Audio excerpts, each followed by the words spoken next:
Beauty and the Beshi sa Sarap Diba! Yes, mga kasama natin ang mga judges na tutulong sa ating koronahan ang tandem na mapapatunayan may beauty, brains, and all the best qualities. Yes, eto na, TV host, comedian, and queen, Donita Knows! Yes! Miss Universe Philippines 2014, Miss MJ Lastimosa. Hello again! Again, so And beautiful. of course, Pinoy fashion and beauty icon and Miss International 1979, Miss Melanie Marquez. Welcome back! Eto na nga, Yes. ngayon kilalanin na natin ang mga Beauty and the Beshi tandems na magpapatalbugan today. Starting off with Beauty and the Beshi tandem number 1.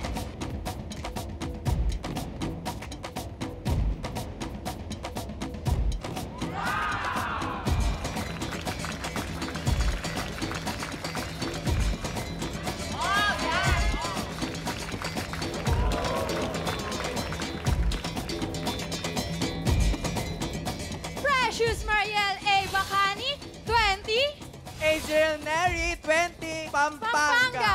At naniniwala po ako sa kasabihan na hindi lahat ng magaganda ay may boyfriend, pero lahat sila ay may girlfriend. Hindi nakikita ang kagandahan sa panlabas o panloob na nyo dahil nakikita ito sa paglabas namin ng pinto. And I thank you! Woohoo! Alright! Isang bonggang palakpakan para sa Beauty and the Beshi tandem number 2!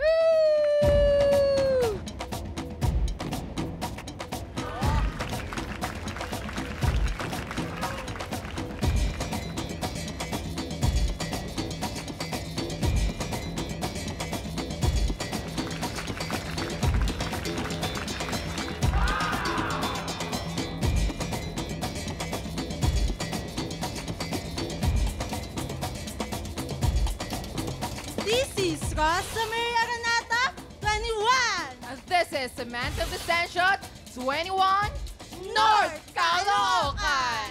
At bago ho namin lisanin ang 4 na sulok ng entabladong ito, kami ho ay mag-iiwan ng isang kadagang. Kung gusto mo ng jowang hat, Maghanap ka ng lalaking may lagnat. thank you! Alright! Yes! Sila ang mga nagagandahang tandems na mas makikilala pa natin mamaya. Aha!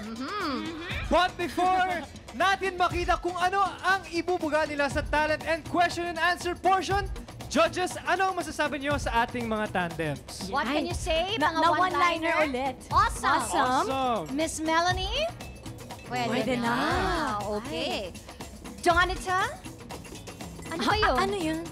Ay, Fantastic. Fantastic. No comment. Okay. Fantastic. Nako, maya-maya malalaman pa natin kung ano ba ang mga opinion ng ating mga judges. Ano-ano Tama. nga ba ang ating criteria for judging? Eto na, 30% beauty in all aspect, 30% dual talent, 30% bonding in tandem, and last but not the least, 10% stage presence of mind. For a total of 100%. Sisimulan na natin ang baldagulan dahil ready na silang magpasikat sa ating mga judges gamit ang kanilang mga nakakagulat na talent. Naku, abangan yan sa pagbabalik ng Beauty and the Beshi sa Sarap Iba!